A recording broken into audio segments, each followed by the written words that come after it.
Praise the Lord. Good morning. ప్రభువైన యేసుక్రీస్తు శుభనామంలో మీ అందరికీ వందనములు. ఎలా ఉన్నారంటే అందరూ బాగున్నారా? దేవుని మహాకృపను బట్టి మీరందరూ క్షేమంగా ఉండాలని అనుదినం దేవుడి సన్నిధిలో మీ అందరి కోసం ప్రార్థన చేస్తున్నాను. చిన్న ప్రార్థనతో ఈరోజు దేవుని వాగ్దానాన్ని స్వతంత్రించుకుందామా? ప్రియమైన యేసయ్య, నీ ఘనమైన శ్రేష్టమైన నామాన్ని బట్టి మీకు వందనాలు చెల్లిస్తున్నాం ప్రభువా. ఉదయకాల సమయంలో నాయన మీ సన్నిధిలో ఉంటుండగా మా అందరితో మాట్లాడండి. మీ పరిశుద్ధ ఆత్మ చేత మమ్మల్ని అందరినీ నడిపించండి తండ్రి. ఎవరికి ఏ మాటలు అవసరమై ఉన్నాయో తండ్రి, ఆ మాటల్ని దయచేసి మా అందరితో మాట్లాడి బలపరచమని యేసు నామములో ప్రార్థిస్తున్నాము తండ్రి. ఆమేన్. ఈరోజు దేవుని వాగ్దానము 1 కొరింథీయులకు రాసిన పత్రిక 16వ అధ్యాయము 14వ వచనం. మీరు చేయు కార్యములన్నీ ప్రేమతో చేయుడి. 1 Corinthians chapter 16 verse 14.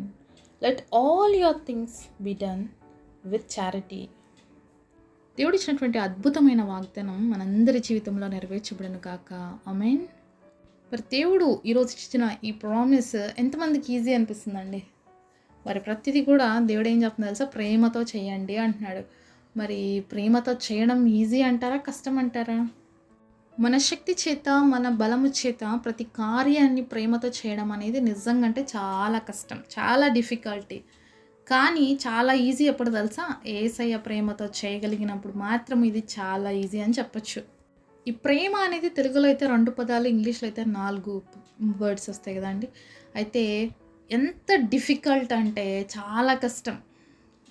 ఈ ప్రేమ అనే ఈ పదాన్ని ఫుల్ఫిల్ చేయడానికే దేవుడు పరలోక రాజ్యాన్ని విడిచిపెట్టి రావాల్సి వచ్చింది. తెలుసు కదా? మరి ఎందుకు దేవుడు రావాల్సి వచ్చింది అంటే మనల్ని ప్రేమించినందుకు. ప్రేమ అంతా బలవంతం చేసింది దేవుణ్ణి పరలోక రాజ్యంలో నుంచి భూలోక రాజ్యంలోకి రావడానికి. ప్రేమ మరణం కంటే బలమైనది అని దేవుడు వాక్యం సెలవిస్తుందండి. ప్రేమ దోషాలన్నింటినీ కప్పును అని. ఇంకా 1 కొరింథీయులు 13వ అధ్యాయం చూస్తే ప్రేమ గురించి ఎన్నో గొప్ప విషయాలు చూడొచ్చు. ప్రేమ దీర్ఘకాలం సహిస్తుంది, ప్రేమ అన్నిటినీ ఓర్చుకుంటుంది, అన్నిటినీ తాలుకుంటుంది, ప్రేమ మత్సరపడదు, ప్రేమ డంబముగా ప్రవర్తింపదు కదా. ఇలా ఎన్నో ప్రేమ గురించి రాయబడి ఉన్నాయి. మరి ఈరోజు దేవుడి బిడ్డలుగా మనం ప్రశ్నించుకుందాము, మనలో ప్రేమ ఉందా?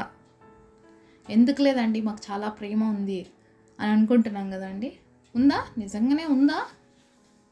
ఏమో మళ్ళీ క్వశ్చన్ మార్క్ కదా. ఎందుకంటే లోక ప్రేమ ఏ విధంగా ఉంటుందంటే మేలు చేసినప్పుడే ప్రేమిస్తుందండి, కీడు చేస్తే ప్రేమించలేదన్నమాట. కానీ యేసయ్య ప్రేమ ఎలాంటి పరిస్థితుల్లో అయినా ప్రేమిస్తుంది. అందుకనే దేవుడు మాట ఈ విధంగా సెలవిస్తుంది, మరి నీ పగవారైనా సరే, శత్రువులైనా సరే నీ దగ్గరకు వచ్చినప్పుడు వాడికి కడుపు నిండా ఆహారం పెట్టి నీళ్ళు ఇవ్వండి అని.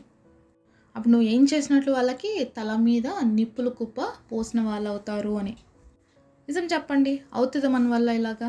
శత్రువుల్ని ప్రేమించడం అవుతుందా? ఇంట్లో ఒక మాట అంటే భర్తనో భార్యనో లేకపోతే పిల్లల్ని ప్రేమించడమే చాలాసార్లు కష్టం అవుతుంది. నన్ను ఇంత మాట అంటారా, నన్ను ఇలా అంటారా, నాతోనే ఇలా చేస్తారా అని చాలాసార్లు మరి విభేదిస్తూ ఉంటాము. అలాంటిది శత్రువుల్ని ప్రేమిస్తామా అంటే ప్రేమించలేం, సహజం. ఇది నిజానికి మానవుడికి అసాధ్యము.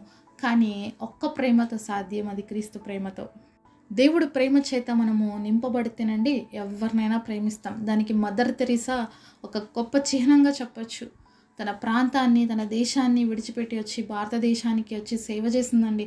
నార్మల్ మనుషుల మధ్య కాదండి, కుష్ఠ రోగుల మధ్యలో, భయంకరమైనటువంటి వ్యాధిగ్రస్తుల మధ్యలో, ఒక కమ్యూనిటీ డిసీజెస్ అంటే స్ప్రెడబుల్ డిసీజెస్ కలిగినటువంటి వ్యక్తుల మధ్యలో ఆమె పరిచర్య చేయగలిగింది. అందుకే ఆమెకి మదర్ అనే పేరు తెచ్చుకుంది. ఎలా వచ్చింది ఆమెలో ఆ ప్రేమ? ఆమెకి ఏమైనా పెళ్ళయిందా, పిల్లలు ఉన్నారంటే అదేమీ లేదు. తాను త్యాగం చేసుకుంది. క్రీస్తు ప్రేమను అనేక మంది రోగగ్రస్తులకి చూపించడానికే ఆమె ఒక తల్లిగా మార్చబడింది. వాళ్ళు కక్కుతున్న వాళ్ళ గాయాల నుంచి చీము నెత్తురు అంత కారుతున్న వాటిని క్లీన్ చేయటానికి కూడా మరి ఎంతో కష్టమయ్యేది, ఎంతో అసహ్యకరంగా ఉండేది. అలాంటి సమయంలో కూడా ఆమె ప్రేమతో చేసిందండి. మనం చేయగలుగుతామా?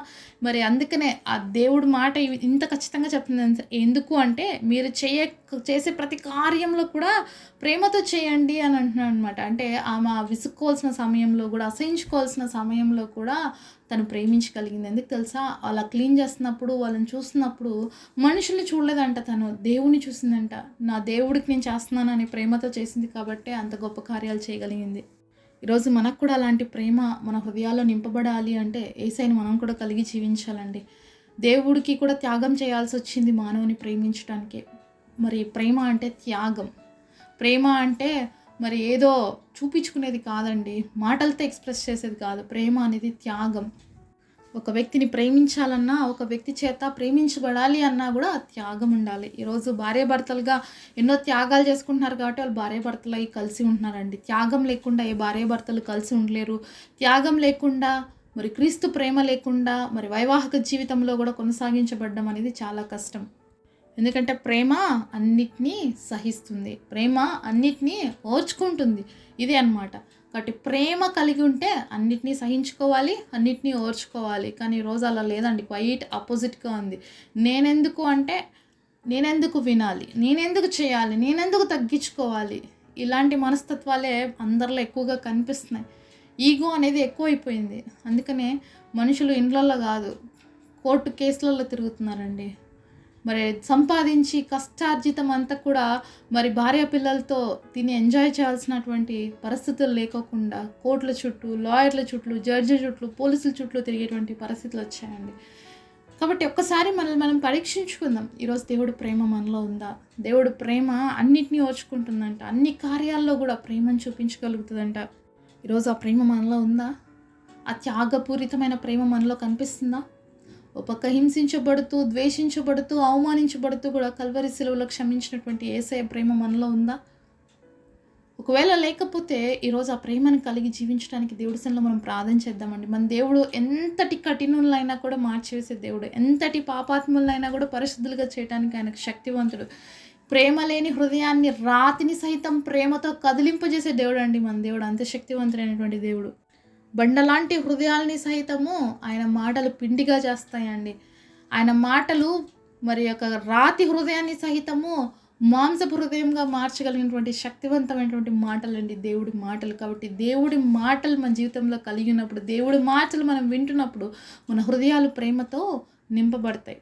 ఈరోజు ప్రేమ లేకుండా ఎక్కడెక్కడైతే మీ జీవితాల్లో మీరు ఏమేమి ఇబ్బందులు ఎదుర్కొంటున్నారో, ఏ పరిస్థితుల గుండా మీరు వెళ్ళవలసి వస్తుందో దయచేసి పరీక్షించుకుందాము.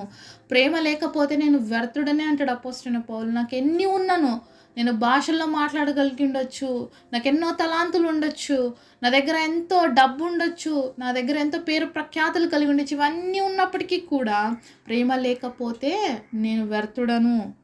కాబట్టి ఈరోజు దేవుని నమ్ముకున్నావు అన్న బిరుదు ఒక ట్యాగ్ వేసుకొని ఉన్నావేమో, కానీ ప్రేమ చూపించే గుణం లేని స్థితిలో ఉన్నావేమో, అది వేస్ట్ అనమాట. క్రిస్టియానిటీ అంటేనే ప్రేమ. ఈరోజు భారతదేశంలో ఇంత అభివృద్ధి జరగడానికి ఎంతోమంది మిషనరీలు చేసిన త్యాగం అండి ఇదంతా మనం చూస్తున్నాం కదా. ఈరోజు హాస్పిటల్స్ కానీ, ఎడ్యుకేషన్ సిస్టమ్ కానీ, మన ఇండియాలో మనం చాలా వరకు అనుభవించేది ఎవరిది అంటే మ్యాక్సిమం ఆ యొక్క మిషనరీస్ చేసినటువంటి త్యాగం. ఈరోజు మన చేతులలో బైబిల్స్ కావచ్చు, బుక్స్ కావచ్చు, ప్రింటింగ్ మిషన్స్ కావచ్చు, ఇవంతా కూడా ఎంతోమంది గొప్ప గొప్ప మిషనరీలు వాళ్ళ జీవితాన్ని త్యాగం చేశారు కాబట్టే మనకు వచ్చింది. వాళ్ళు క్రీస్తు ప్రేమను మనకు చూపించారు కాబట్టే ఈరోజు మనం ఇంత గొప్పగా అభివృద్ధి చెంది ఉన్నాం.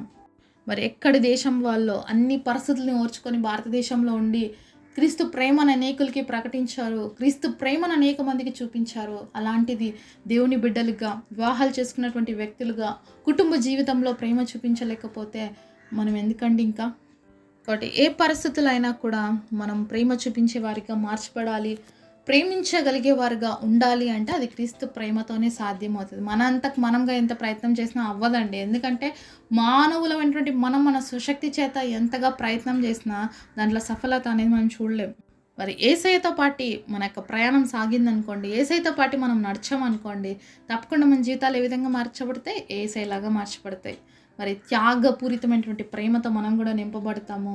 ద్వేషిస్తున్నా, అలాగే హింసిస్తున్నా కూడా ప్రేమించేటువంటి స్వభావం మనలోకి వస్తుంది. మరి ఈరోజు నుంచి మనందరం కూడా ప్రయత్నం చేద్దామా? యేసయ్యతో కలిసి ప్రభువాన్ని ఇలాగా ప్రేమతో జీవించే హృదయము, ఏ కార్యం చేసినా కూడా, ఏ పని చేసినా కూడా ప్రభువా ప్రేమతో చేసే హృదయం మాకు ఇవ్వమని దేవుని అడుగుదామా? పరిశుద్ధుడైన తండ్రి, మీరు మాతో మాట్లాడిన ప్రతి మాట కొరకు వందనాలు నాయన. కల్వరి శిలువలో మీరు చేసిన త్యాగము, బలియాగము కొరకే వందనాలు ప్రభువా. ఆ త్యాగపూరితమైన ప్రేమ మా హృదయాల్లో నింపండి అయ్యా. మీరు తెలియజేసిన విధంగా ప్రతి కార్యాన్ని మేము ప్రేమతో చేసే హృదయాన్ని మా అందరికీ దయచేయమని, ఈ గొప్ప వాగ్దానం మా అందరి జీవితాల్లో నెరవేర్చమని యేసు నామములో ప్రార్థిస్తున్నాము తండ్రి, ఆమేన్. ఈరోజు బర్త్డే అలాగే వెడ్డింగ్ యానివర్సరీ సెలబ్రేట్ చేసుకుంటున్న మీ అందరికీ కూడా wish you happy birthday and happy anniversary. God bless.